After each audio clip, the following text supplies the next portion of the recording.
اور ایک مشہور واقعہ ہے، شیطان لوگوں کو حرام کو حلال، حلال کو حرام کر کے ان کو دین سے غفلت برتنا چاہتا ہے۔ ایک مشہور واقعہ ہے، عبد القادر جیلانی رحمہ اللہ، ان کے تعلق سے آتا ہے، جو بہرحال کچھ لوگوں میں بڑی مشہور اور معروف شخصیت ہے، جن کے نام سے لوگ 11ویں کی نیاز اور پتہ نہیں کیا کیا کرتے ہیں۔ بہرحال انہی کا ایک واقعہ ہے عبد القادر جیلانی کا، اور ایک صحیح واقعہ ہے۔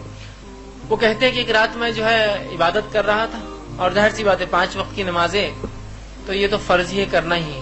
اس دور میں یا پچھلے زمانوں میں جو رات کی عبادتیں خاص کرتا اس کو نیک انسان سمجھا جاتا، فرائض تو ضروری تھے، اس میں کوئی نیکی اور بدی وہ تو سب کو کرنا ہے۔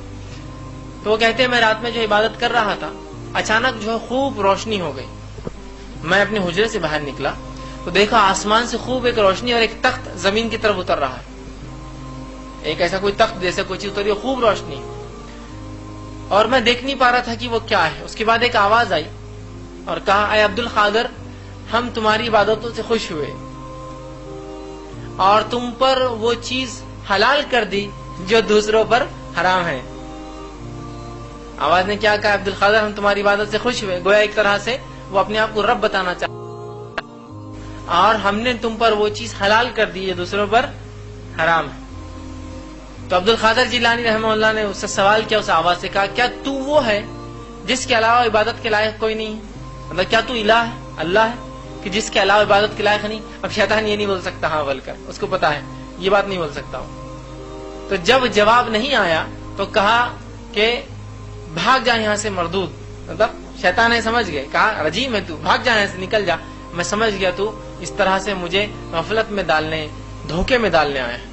تو اچانک جب انہوں نے کہا یہاں سے دور ہو جا اور اللہ میں پناہ مانگی، اعوذ باللہ من الشیطان الرجیم، وہ کہتے روشنی غائب ہو گئی، تخت غائب ہو گیا، شیطان نے کیا تھا۔ اس کے بعد جب وہ تخت بھی چلا گیا، روشنی چلی گئی، تو ایک آواز آئی، اے عبد القادر، تجھے تیرے علم نے بچا لیا۔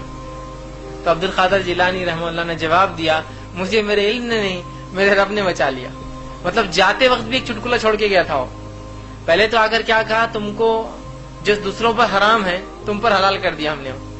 جب پوچھا کیا تو وہ جس کے علاوہ عبادت کے لائق کوئی نہیں ہے، تو بھاگ گیا، لیکن بھاگتے وقت ایک چیز کیا چھوڑ کر گیا، ہو سکتا ہے اس ہیلے میں تو آ جائے کہ تجھ کو تیرے علم نے بچا لیا۔ عبد القادر جیلانی نے فوراً کہا، مجھے میرے علم نہیں، میرے رب نے بچا لیا۔ اس لیے کسی کو بھی کسی کا علم نہیں بچا سکتا، اللہ رب العزت ہی بچا سکتا ہے۔ اللہ رب العزت نے سورہ یوسف میں کہا کہ یوسف اس گناہ کے طرف بڑھنے کو تھے، اگر اللہ اپنی کوئی بڑی نشانی نہ دکھاتا تو انسان کی طاقت نہیں کہ گناہ سے بچ سکے، وہ اللہ ہے جس کو چاہتا ہے بچا لیتا ہے، اور اگر گناہ ہو جائے تو وہ اللہ ہی ہے جو اس کی توبہ پھر قبول کرتا ہے۔ تو کہا تجھے تیرے علم نے بچا لیا، کہا نہیں مجھے میرے علم نہیں، میرے رب نے بچا لیا، اللہ نے بچا لیا مجھے۔ ٹھیک ہے، تو بہرحال حرام و حلال بڑی اہم